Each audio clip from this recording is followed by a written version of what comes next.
to Emotional Mojo. Like so many other Americans, our next guest lost everything in the economic collapse in 2009.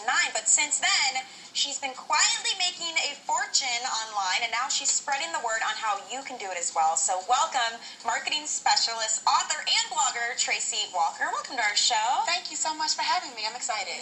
And you know, we mentioned this in the beginning, that just like a lot of other Americans, you had some hard times during some economic crisis. Talk about 2009.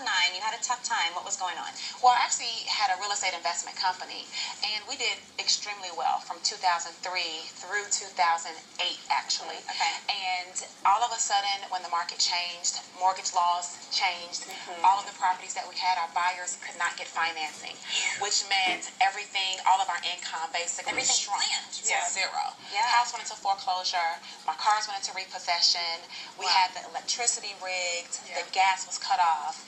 It was literally a nightmare. I cried every night. And you know, at this point, a lot of people would say, that's it, I'm done, nothing I can do about it. But you didn't do that. So what did you do instead? I just didn't believe that was what I was destined to do. I just didn't think that was the end. And so I began to reach out to different people who I knew and began to get some ideas on how I could generate more income. And came across the idea of home-based business and started diving into that and started to learn some skills, and that's what brought me through all that. And I think a lot of people like home-based business, whether they're stay-at-home moms, whether they, have a commute to a city, they're in a remote location. I mean, there's so many reasons why people get into home-based businesses. Exactly. Right? I mean, it's way more convenient. You don't have to get up at a certain time. You don't have to be anywhere at a certain time or a certain place. And you can stay at home with your kids if you want. You can kind of maneuver throughout the day, take care of errands, and you can be in control of your own life. But it's not as simple as I'm just going to buy a domain name, set up this website, and I'm in business, baby. No. So you have tips for how to succeed in an online business. What are some of those? Well, the very first thing that you have to do is really realize if you have a desire to be your own boss. Okay. It's not necessarily an easy path. No. You don't have anyone waking you up. You don't have, alarm clock. You kind of have to be responsible. Self-motivated too, Absolutely. right? Yeah. The second thing is you want to find a mentor. I mean, any successful and great person follows in someone's footsteps. Sure. The biggest challenge, though, is doing what they say. Right. So you have to actually take their advice. Do what they say. After that, you want to create a feasible game plan. I mean, if you're going to do anything, you got to have a plan. Right.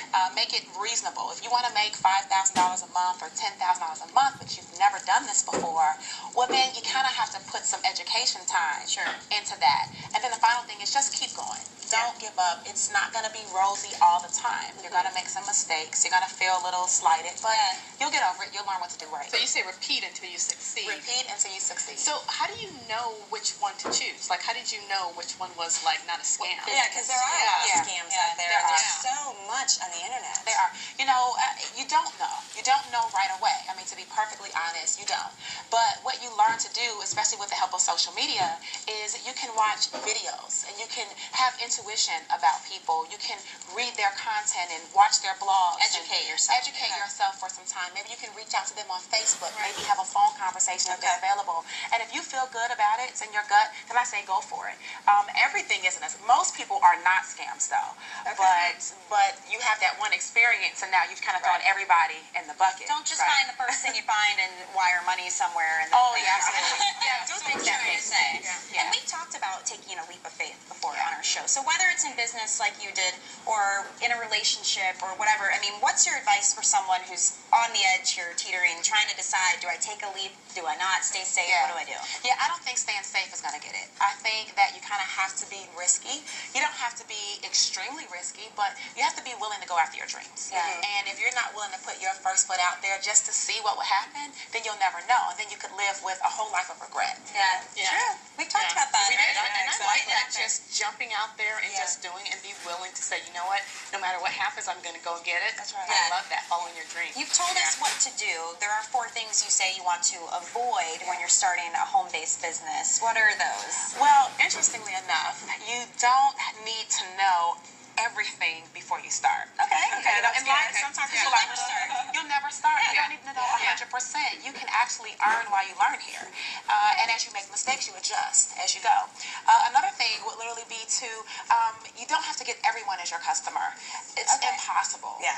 Sometimes people think that when they have something great, everybody needs it. Yeah. And that's not true. Focus on one thing, do it well. Absolutely.